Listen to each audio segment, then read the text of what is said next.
Hello everyone, कैसे हैं आप सब। Welcome to my channel and my name is Savita. तो आज हम एक 12th क्लास का चैप्टर करेंगे, पूरी एक वीडियो में ही करेंगे इसको। तो प्लीज़ आप हो सके तो अपना खाना पानी चलो साथ में लेके बैठिएगा एंड जोक से पार्ट। बट एक्चुअली हम इसको एक ही वीडियो में करने वाले हैं, तो वन शॉट वीडियो डाल रही हूँ मैं इसकी। तो प्लीज़ आप ध्यान दीजिएगा। Microbes in human welfare.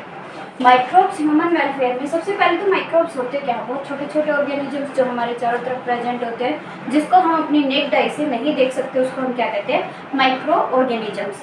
Actually आपको इसके नोट्स मिलेंगे, अभी सिर्फ मैं इसको समझा रही हूँ। नोट्स आपको कहाँ मिल जाएंगे, हमारे टेलीग्राम चैनल पर मिल जाएंगे, जिसका लिंक आपको डिस्क्रिप्शन बॉक्स में दिया मिलेगा। तो अभी हम देखते हैं कि माइक्रो ऑर्गेनिजम्स या फिर माइक्रोब्स होते क्या हैं एक्चुअली। माइक्रोब्स होते क्या हैं एक्चुअली, ये वो ऑर्गेनिजम्स होते हैं छोटे छोटे जो हमारे एनवायरनमेंट में हमारे चारों तरफ प्रेजेंट होते हैं, जिसको हम नेक्ड आई से नहीं देख सकते। इनको डिवाइड किया गया, divide like viruses, viroids, bacteria, fungi, या हम कह सकते हैं एल्गे, या जैसे हम कह सकते हैं हमारे प्रोटोजोन्स। क्या कह सकते हैं, हमारे प्रोटोजोन्स। ये सब क्या होते हैं, माइक्रोब्स होते हैं जो हमारे चारों तरफ प्रेजेंट होते हैं बट हमें नहीं दिखाई देते हैं। तो वायरस जो हमारी बॉडी को इन्फेक्ट करते हैं, एक्चुअली जब तक वो एनवायरनमेंट के अंदर प्रेजेंट है तब तक हम उनको नॉन लिविंग मानते हैं। तो अगर वो किसी भी जैसे बैक्टीरिया के अंदर चले जाए या हमारी बॉडी के अंदर चले जाए तो बॉडी को इन्फेक्ट करना स्टार्ट कर देते हैं, तब हम क्या बोलते हैं, इनको लिविंग बोलते हैं। विरोइड्स क्या है, इनका जेनेटिक मटेरियल इनसे डिफरेंट होता है बट बाकी जो फंक्शन होता है सेम रहता है। बैक्टीरिया वो छोटे ऑर्गेनिज्म, सबसे ज़्यादा पाए जाने वाले क्या प्रेजेंट होते हैं, हमारे बैक्टीरिया। फंजाई जैसे कि ईस्ट होती है, या फिर प्रोटोजोन्स जैसे मॉस्किटोज होते हैं। तो ये कुछ ऐसे होते हैं जो हमें दिखाई भी दे जाते हैं, बट मॉस्किटोज क्या है, अगर ध्यान से देखते तभी दिखाई देते हैं प्रोटोजोन्स। तो ये क्या है, कुछ माइक्रोब्स जिसके बारे में आज हम पढ़ेंगे। माइक्रोब्स क्या है, हमारे चारों तरफ पाए जाते हैं, हमारे पूरे एनवायरनमेंट में, जैसे कि हमारे सॉइल के अंदर, एयर के अंदर, वाटर के अंदर क्या है, इन सब के अंदर हमारे ये पाए जाते हैं। माइक्रोब्स क्या है, बहुत सारी डिजीज को कॉज करते हैं और हमारे लिए हो सकते हैं हम बेनिफिशियल भी हो। तो इसमें क्या हम ज़्यादातर जो इनका बेनिफिट होता है माइक्रोब्स के ह्यूमन वेलफेयर के अंदर पढ़ेंगे, बट वैसे माइक्रोब्स क्या है, डिजीज कॉज भी करते हैं। तो first of all microbes in household production, in household products या household production। इसके अंदर देखते हैं कि हमारे घर में कैसे उसको हम यूज करते हैं। फर्स्ट है हमारा LAB, लैक्टिक एसिड बैक्टीरिया। ये लैक्टिक एसिड बैक्टीरिया क्या है कि इसको मिल्क को टर्न करता है, किसके अंदर, कर्ड के अंदर। मिल्क को कर्ड के अंदर टर्न करता है, इसलिए क्या है, इसमें किसके अंदर क्या प्रेजेंट होगा, लैक्टिक एसिड बैक्टीरिया। ये बहुत ज्यादा एसिडिटी को टॉलरेट कर सकता है, ग्राम नेगेटिव बैक्टीरिया होता है। अब मिल्क को कर्ड के अंदर कैसे करता है, इसकी जो प्रोसेस रहती है वो क्या होती है, प्रोसेस हम कहें ये क्या रहती है, मिल्क के अंदर इसको कर्ड को चेंज करने की इसकी जो प्रोसेस रहती है वो ये होती है कि सबसे पहले हमें एज स्टार्टर या फिर इनोकुलम की तरह एज स्टार्टर हमें कुछ कर्ड चाहिए होगी। कर्ड क्यों, क्योंकि उसके अंदर क्या है, LAB लैक्टिक एसिड बैक्टीरिया पहले से प्रेजेंट होते हैं, यानी लैक्टोबैसिलस वहाँ पे पहले से प्रेजेंट होते हैं। अब जैसे ही उसको एज स्टार्टर मिल्क के अंदर डालेंगे, स्टार्टर की तरह उसको मिल्क के अंदर डालेंगे, तो एक कुछ टाइम पीरियड के बाद वो क्या कर देगी, मिल्क को कर्ड के अंदर, यानी उसको पार्शियल, उसके जो प्रोटीन्स है उसको पार्शियल डाइजेस्ट करके और किस में चेंज कर देगी, कर्ड के अंदर चेंज कर देगी। अब वो उसको कर्ड के अंदर चेंज करने के साथ साथ, पार्शियल डाइजेस्ट करने के साथ साथ, नेक्स्ट जो उसमें क्या कर रही है कि उसकी जो न्यूट्रिशनल क्वालिटी है, न्यूट्रिशनल क्वालिटी को भी इंक्रीज कर रही है। और न्यूट्रिशनल क्वालिटी को कैसे इंक्रीज करती है, इसके अंदर विटामिन B12 की जो अमाउंट है उसको इंक्रीज कर देती है। तो इस तरह से इसमें न्यूट्रिशनल क्वालिटी को भी इंक्रीज कर रही है।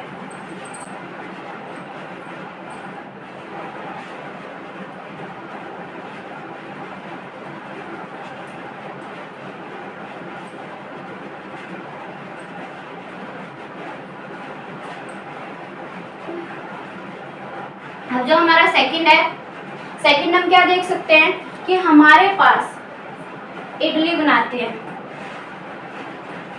डोसा, इन सब को बनाने के लिए इनका जो डो होता है उसको हम पफ्ड करते हैं, यानी उसके अंदर ऐसे लगता है जैसे बहुत सारी एयर भरी हो।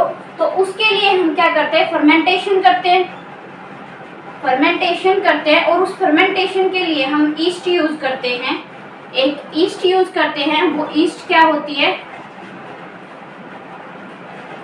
फर्मेंटेशन के लिए हम एक ईस्ट को यूज करते हैं। वो ईस्ट कौन सी होती है, सैकेरोमाइसिस सेरेविया।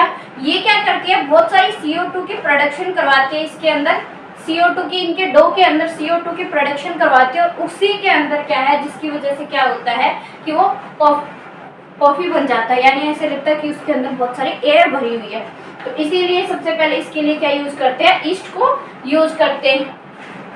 या हो सकता है जो ब्रेड बनाने के लिए ब्रेड मेकिंग डो होता है, उसके लिए भी हम किसको यूज करते हैं, सैकेरोमाइसिस सेरेविया का यूज करते हैं, ताकि उसको हम फ्लफी बना सके। नेक्स्ट हमारा थर्ड आता है इन चीज मेकिंग। चीज मेकिंग, चीज बनाने के लिए यूज करते हैं। हमारे दो तरह के चीज होते हैं, first is Swiss cheese and second is चीज मेकिंग में एंड रोक्यूफोर्ट। इस चीज जो है हमारा चीज मेकिंग के लिए हम कैसे यूज करते हैं, एक तो हमारा स्विस चीज होता है, नेक्स्ट हमारा रोक्यूफोर्ट होता है। इसके अंदर स्विस चीज के अंदर हम क्या करते हैं, प्रोपियोनिबैक्टीरियम सर्मानी का इस्तेमाल करते हैं, ताकि इसके अंदर हम ज़्यादा से ज़्यादा CO2 की प्रोडक्शन करवा सके। और उससे क्या हो जाएगा, इसमें से बहुत सारे डॉट लाइक स्ट्रक्चर दिखाई देगी। अब CO2 बनेगी, बबल्स बनेंगे, बबल्स क्या है, जैसे ही वो पफ करेंगे तो उसके ऐसे सर्कल्स दिखाई देंगे उसके अंदर। तो इस तरह से क्या है, स्विस चीज बनाने के लिए। एंड रोक्यूफोर्ट क्या है, फंजाई की ग्रोथ करवाते हैं। फंजाई की ग्रोथ क्यों करवाते हैं, इसके अंदर हम एक अच्छा सा फ्लेवर इनहेंस करने के लिए क्या करते हैं, वहाँ पे फंजाई की ग्रोथ करवाते हैं। तो इसमें क्या है, फ्लेवर को इनहेंस करने के लिए करवाते हैं फंजाई की ग्रोथ। एंड स्विस चीज के अंदर हम क्या करते हैं, ताकि उसमें क्या डॉट डॉट जैसी स्ट्रक्चर दिखाई दे, तो उसके लिए हम क्या करते हैं, प्रोपियोनिबैक्टीरियम सर्मानी जो है इसका यूज करते हैं, बहुत सारी CO2 का प्रोडक्शन करवाने के लिए। अब माइक्रोब्स में इंडस्ट्रियल प्रोडक्ट्स के लिए हम दो तरह से यूज करते हैं, एक तो फर्मेंटेड बेवरेजेस बनाते हैं, फर्मेंटेड बेवरेजेस बनाते हैं। And second in antibiotics, and second in antibiotics.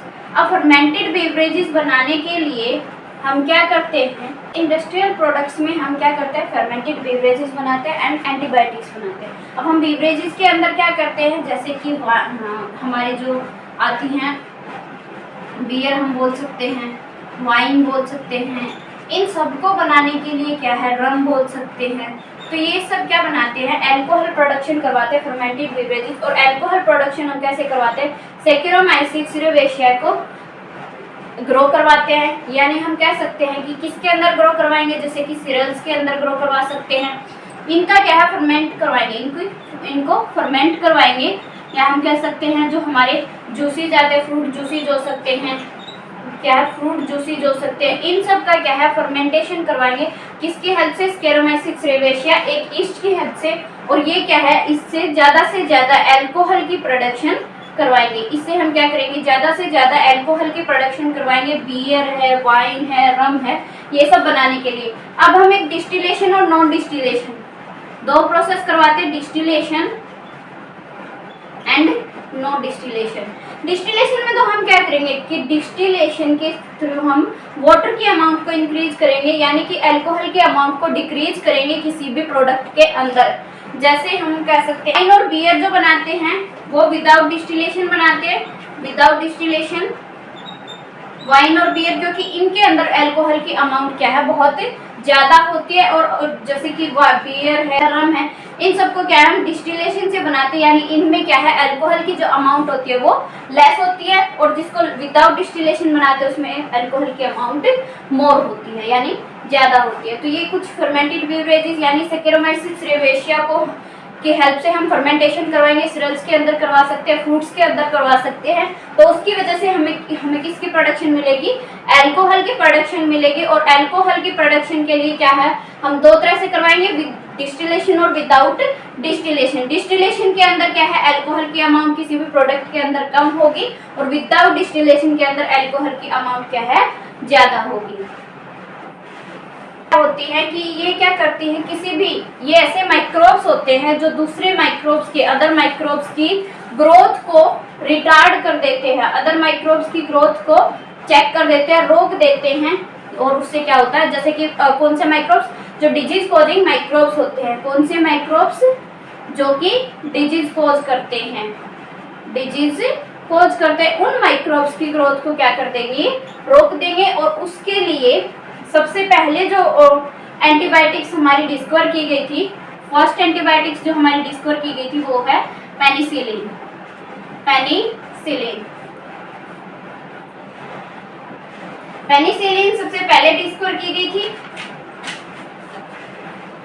So penicillin सबसे पहले किसने डिस्कवर की थी, अलेक्जेंडर फ्लेमिंग।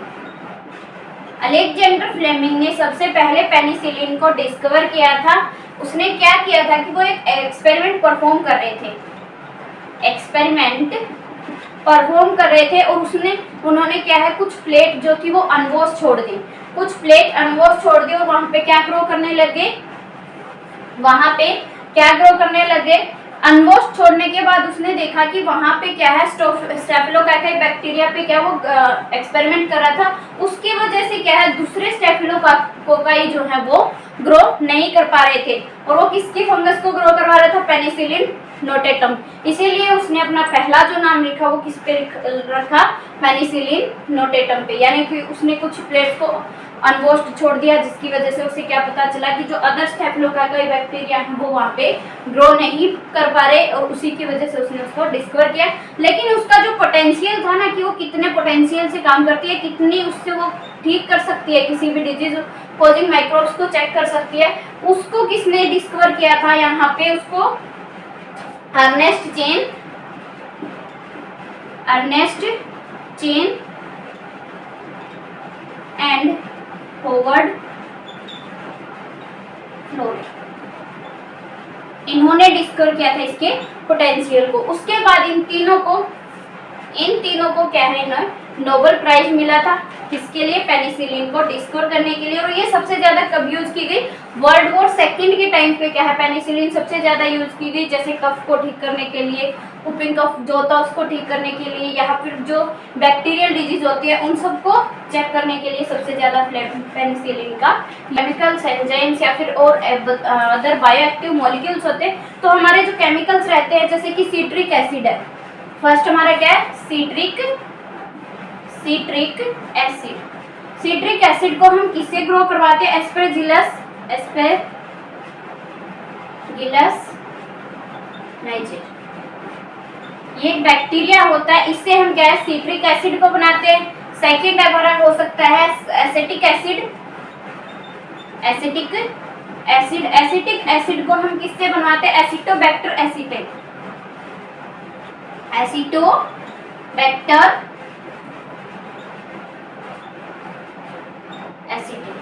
इससे ग्रो करवाते हैं। ये भी एक तरह का बैक्टीरिया है, या हम बोल सकते हैं हमारा जो एसिटोबैक्टर एसिटेट। नेक्स्ट हमारा हो सकता है ब्यूटाइलिक, थर्ड हमारा हो सकता है ब्यूटाइलिक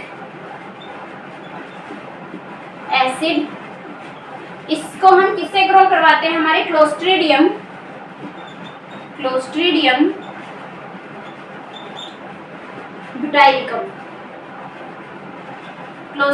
ब्यूटाइलिकम से ग्रो करवाते हैं। और हम एक पढ़ चुके हैं लैक्टोबैसिलस, किससे करवाते हैं, लैक्टिक एसिड बैक्टीरिया से ग्रो करवाते हैं। फोर्थ हमारा कुछ एंजाइम,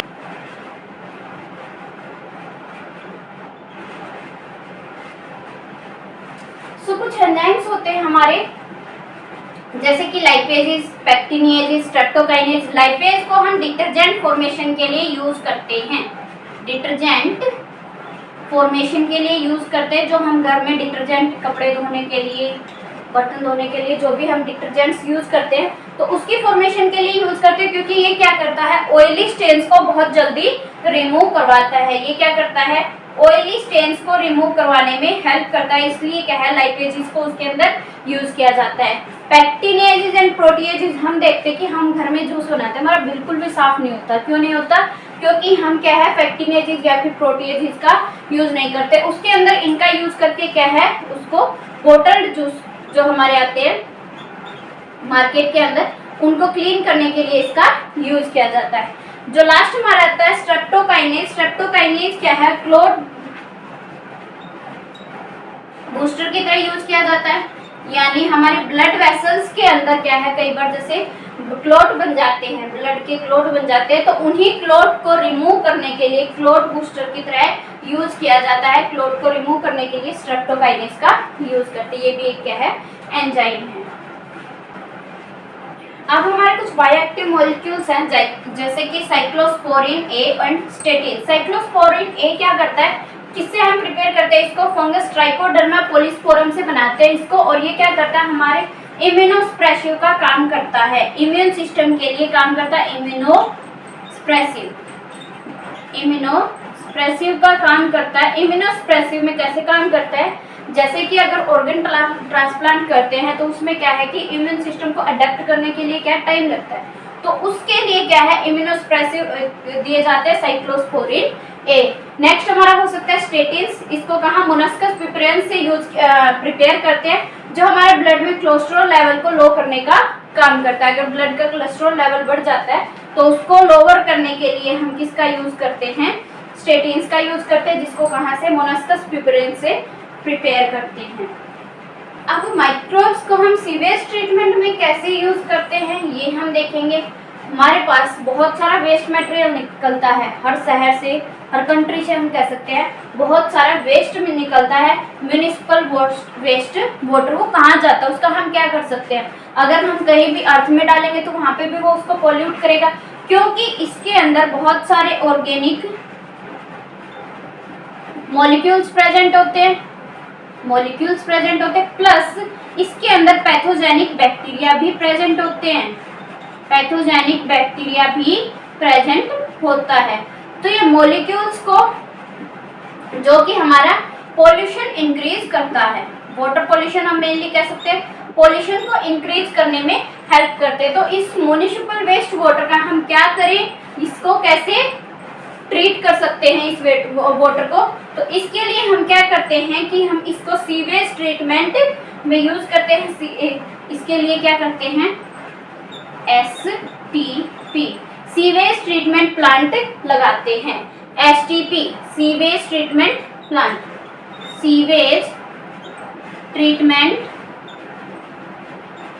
प्लांट ये लगाए जाते हैं। अब ये सीवेज ट्रीटमेंट प्लांट कैसे काम करते हैं, दो तरह के होते करवाते हैं इसके अंदर, प्राइमरी ट्रीटमेंट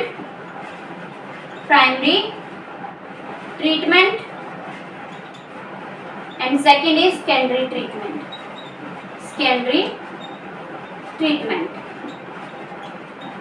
ट्रीटमेंट भी करवाते हैं हम इसके अंदर। अब प्राइमरी ट्रीटमेंट और सेकेंडरी ट्रीटमेंट कैसे करवाते हैं, प्राइमरी ट्रीटमेंट के अंदर हम क्या करते हैं, first of all filtration and secondary second जो हमारा स्टेप होता है सेडिमेंटेशन।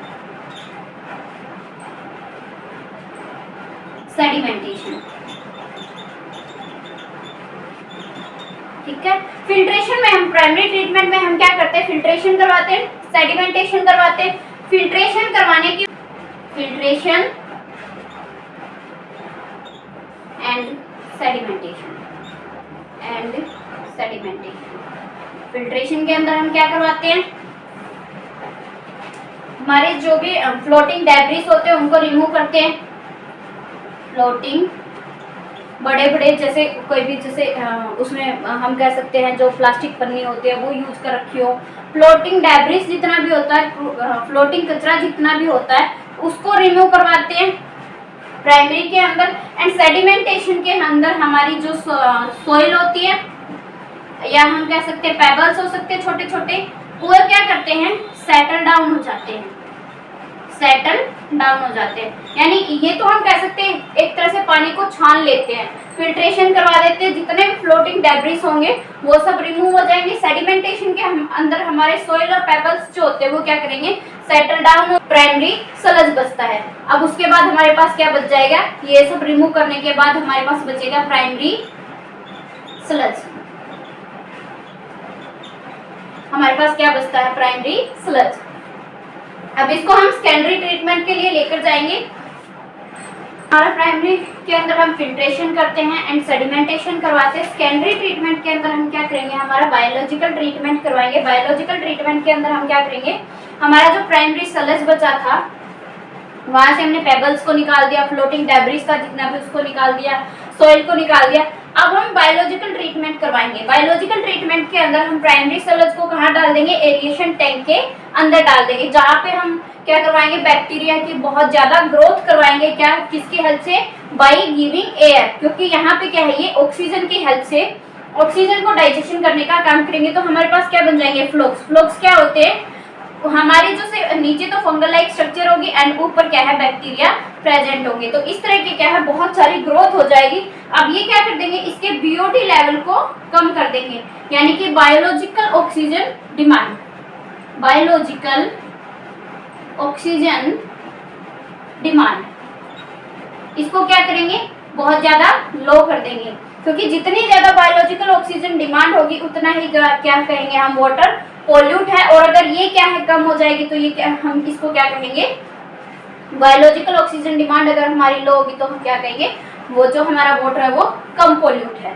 तो इसको रिड्यूस करता है फ्लोक्स, इस सबको बीओटी बायोलॉजिकल ऑक्सीजन डिमांड को रिड्यूस करने के बाद हम उसको सेटलिंग टैंक के अंदर डालेंगे। जैसे ये रिड्यूस हो जाएगी, सेटलिंग टैंक के अंदर हमारे जो फ्लोक्स बने थे, यानी कि जितने भी बैक्टीरिया फंजस हमारे बने थे वो सब क्या करेंगे, यहाँ पे सेडिमेंट हो जाएंगे। सेडिमेंट होने के बाद हमारा जो भी बचेगा वो क्या रहेगा, एक्टिवेटेड सलज, यानी कि फ्लोक्स अलग हो गए तो एक्टिवेटेड सलज एंड वाटर। वाटर को तो हम रिवर के अंदर छोड़ देंगे क्योंकि वो हमारा क्या हो चुका है, क्लीन हो चुका है। अब एक्टिवेटेड सलज का क्या करेंगे, एक्टिवेटेड सलज को अनएरोबिक रेस्पिरेशन, यानी कि ऑक्सीजन की अब्सेंस में क्या है, उसकी रेस्पिरेशन करवाएंगे, जिसकी वजह से जितने भी उसके अंदर जो बैक्टीरिया या फंजाई प्रेजेंट थे उन सबको ये अनएरोबिक जो बैक्टीरिया होंगे वो क्या कर देंगे, डाइजेस्ट कर देंगे। और उनको डाइजेस्ट करने की हेल्प से क्या बनेगा, बायोगैस बनेगी। बायोगैस में क्या, मीथेन,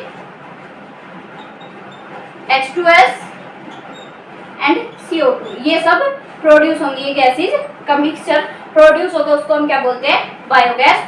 उससे हम क्या कर लेंगे, बायोगैस एंड वाटर को कहाँ छोड़ दिया हमने, रिवर्स के अंदर छोड़ दिया। तो कैसे प्राइमरी ट्रीटमेंट और सेकेंडरी ट्रीटमेंट। प्राइमरी ट्रीटमेंट के अंदर हम क्या करते हैं, फिल्ट्रेशन करवाते हैं, फिर सेडिमेंटेशन करवाते हैं, फिर प्राइमरी सलज को कहाँ पे लेके आते हैं हम, एरिएशन टैंक के अंदर, जहाँ पे हम बैक्टीरिया की ग्रोथ करवाते हैं, जहाँ पे बैक्टीरिया और फंजस की ग्रो होती है और वो बीओडी लेवल को कम कर देता है। बीओडी लेवल जैसे ही कम होगा उसको सेटलिंग टैंक के अंदर डालेंगे, फ्लोक्स ग्रो जो है वो सेडिमेंट हो जाएंगे और उसको कहाँ लेके जाएंगे, फ्लोक्स को एक्टिवेटेड सलज बोल के कहाँ लेके जाएंगे, एनारोबिक रेस्पिरेशन के लिए, जहाँ से हमने बायोगैस को प्रोड्यूस करवाया और साथ में क्या है, वाटर को कहाँ रिमूव कर दिया, रिवर्स के अंदर रिमूव कर सकते हैं। तो ये कैसे हमने माइक्रोब्स को सीवेज ट्रीटमेंट में पढ़ा। एम क्या था, Ganga and Yamuna action plan के अंदर एम हमारा क्या रहा है, एम ये रहा है कि हम कंट्री को ज्यादा से ज्यादा, कम से कम, गंगा यमुना एक्शन प्लान के अंदर हमारा एम क्या रहता है कि कंट्री को कम से कम पोल्यूट करना चाहते हैं, less polluting country, less polluting country. और वो कब हो सकती है, अगर हमारी रिवर्स जो है वो कम पोल्यूट होंगी। तो उसके लिए ज्यादा से ज्यादा रिवर्स के अंदर ज्यादा से ज्यादा एसटीपी का नंबर बढ़ाया गया, क्या, सीवेज ट्रीटमेंट प्लांट को बढ़ाया गया और उससे क्या है, पानी को साफ किया गया। तो ये एक Ganga Yamuna action plan. Bacteria को अनएरोबिकली ग्रो करवाएंगे, यानी उसकी अनएरोबिक रेस्पिरेशन करवाएंगे और उसी के बाद जो बनेंगे हमारे पास वो क्या बनेंगे, मिथेनोजेंस बनेंगे।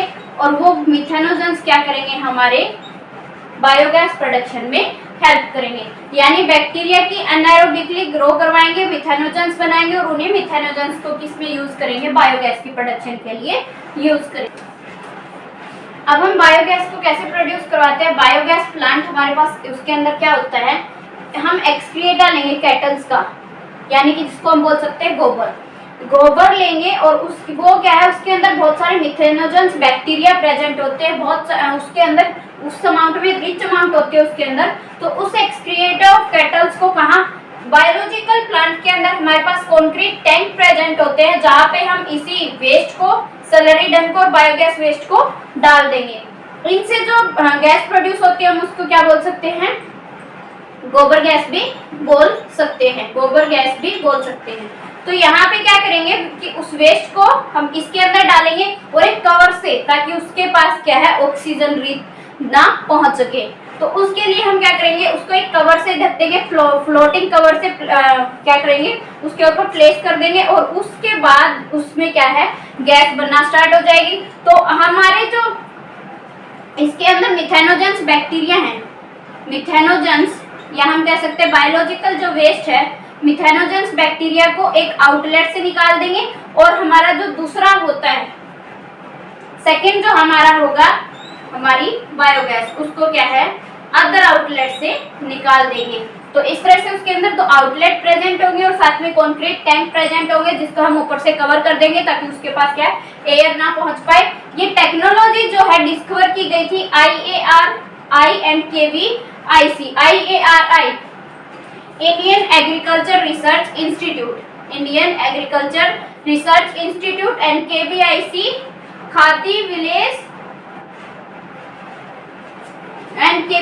खादी विलेज इंडस्ट्रीज कमीशन, इनके द्वारा क्या इस टेक्नोलॉजी को बनाया गया था। तो बायोगैस प्रोड्यूस करवाते हैं, कॉन्क्रीट टैंक होते हैं, उसके अंदर हम क्या है, कैटल डंग जो होता है उसको डाल देते हैं, गोबर को डाल देते हैं, और उसके बाद हम क्या करते हैं, इसके अंदर एनारोबिक रेस्पिरेशन करवाते हैं, मिथेनोजेंस बैक्टीरिया प्रोड्यूस करते हैं, और वही मिथेनोजेंस बैक्टीरिया क्या करते हैं, बायोगैस की प्रोडक्शन करवाते हैं। बायोगैस को हम एक आउटलेट से निकाल देते हैं, एंड हमारे जितने भी बायोलॉजिकल यानी कि मिथेनोजेंस बैक्टीरिया होते हैं उसको हम अदर आउटलेट से निकाल लेते हैं, ताकि उसको नेक्स्ट जो टैंक है या नेक्स्ट जो बायोगैस प्रोडक्शन हमें करनी है उसके अंदर डाल सके। Bio control means use of biochemical methods, disease paste जो होते हैं उनको रोकने के लिए, डिजीज को रोकने के लिए उनकी क्या करते हैं, हम बायोलॉजिकल एजेंट्स का यूज कर सकते हैं। जैसे चूहा होता है उसको खत्म करने के लिए हम किसका यूज कर सकते हैं, स्नेक का यूज कर सकते हैं। इसी तरह से बायोलॉजिकल एजेंट्स का यूज कर सकते हैं। फर्स्ट ऑफ ऑल हम केमिकल्स यूज करते हैं, पेस्टिसाइड्स, इंसेक्टिसाइड्स का यूज करते हैं, ताकि जो ह्यूमन बींग्स है और एनिमल्स उसमें जो डिजीज कॉज होती है उनसे प्रिवेंट कर सके, या biological control of paste and disease जैसे कि कंट्रोल कर सकते हैं नेचुरल प्रेडिक्शन करके केमिकल्स का, उससे यूज कर सकते हैं। या फिर हम कर सकते हैं जैसे लेडी बर्ड होता है उससे छुटकारा पाने के लिए हम एफिड्स का यूज कर सकते हैं, ड्रैगन फ्लाई से का यूज कर सकते हैं अगर हमें मॉस्किटोज को खत्म करना है, या फिर हम कह सकते हैं ब्रासिका या फ्रूट ट्री जो होते हैं वहाँ पे बटरफ्लाई को कंट्रोल करने के लिए हम किसका यूज करते हैं, एक बैक्टीरिया होता है बीटी कॉटन, बैसिलस thuringiensis, उसका यूज कर सकते हैं। फंगस होती है हमारी ट्राइकोडर्मा, प्लांट पैथोजन को सबसे ज्यादा बचाने के लिए उससे हम यूज करते हैं। या फिर बैकेलोवायरसेस होते हैं जैसे कि पैथोजन्स अटैक करते हैं इंसेक्ट्स को, आर्थ्रोपोड्स को, तो उनसे प्रिवेंट करने के लिए भी हम क्या है बायोलॉजिकल एजेंट्स का यूज कर सकते हैं। तो मॉस्किटो से, बटरफ्लाई से बचने के लिए या फिर बीटी कॉटन का यूज करते हैं। ये कुछ मेथड होते हैं। नेक्स्ट हमारा आता है microbes.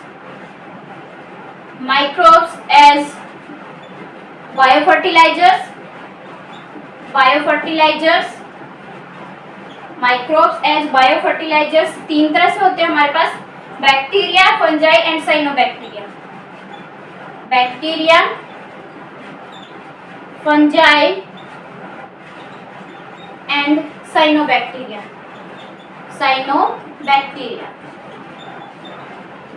Biofertilisers, bacteria, fungi and cyanobacteria तीन तरह के होते हैं। बैक्टीरिया जैसे कि राइजोबियम बैक्टीरिया है, एजेक्टोबैक्टर है, एजोस्पिरिलम है। तो ये सब क्या करते हैं, प्लांट के साथ एसोसिएशन बनाते हैं। जो नाइट्रोजन हमारे एनवायरनमेंट में प्रेजेंट होते हैं, प्लांट क्या करते हैं, उनको डायरेक्ट यूज नहीं कर सकते, तो उनको नाइट्रेट या नाइट्राइट की फॉर्म में, यानी कि नाइट्रोजन को NO2+ या फिर NO3 इनकी फॉर्म में नाइट्रेट और नाइट्राइट की फॉर्म में कन्वर्ट करने में हेल्प करते हैं ताकि प्लांट उनको इजिली यूज कर सके। नेक्स्ट हमारा होता है फंजाई जो है सिम्बायोटिक एसोसिएशन में प्रेजेंट होती है, जैसे mycorrhiza angiosperm plus fungi, angiosperm के साथ क्या है सिम्बायोटिक एसोसिएशन में प्रेजेंट होती है।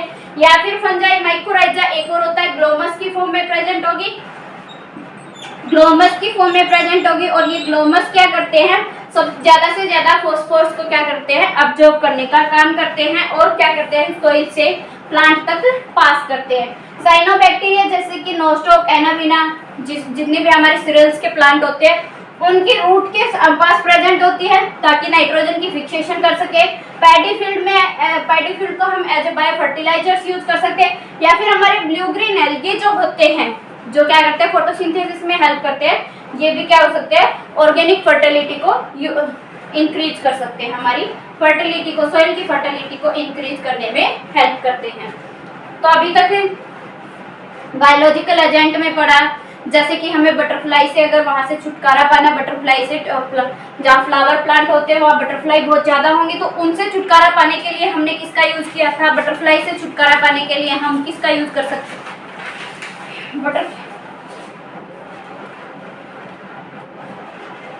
वहां पे हम क्या कर सकते हैं, बीटी कॉटन का यूज कर सकते हैं। एक बैक्टीरिया होता है बीटी कॉटन, बैसिलस thuringiensis, इसका यूज कर सकते हैं। या फिर जैसे कि लेडी बर्ड को यूज कर सकते हैं, एफिड्स बहुत ज्यादा प्रेजेंट हो जाए कहीं पे। या फिर डिजीज कोजिंग में माइक्रोब्स को यूज कर सकते हैं कि जो डिजीज कोजिंग पैथोजेंस होते हैं उनको रिमूव करने के लिए हम माइक्रोब्स का यूज कर सकते हैं। इससे पहले हमने एसटीपी देखा, सीवेज ट्रीटमेंट प्लांट लगाते हैं जिसके अंदर कॉन्क्रीट टैंक प्रेजेंट होंगे, 2 आउटलेट्स प्रेजेंट होंगे, एक से हम क्या करेंगे बायोलॉजिकल को निकालेंगे और दूसरे से हम बायोगैस को निकलवाएंगे। उसको हम क्या करेंगे, वहां पे एनारोबिक रेस्पिरेशन करवाएंगे जिसकी वजह से क्या है, बहुत सारे मिथेनोजेंस ग्रो करेंगे। तो इस तरह से हम क्या बायोगैस की प्रोडक्शन कर सकते हैं। साथ में वाटर ट्रीटमेंट में भी देख सकते हैं।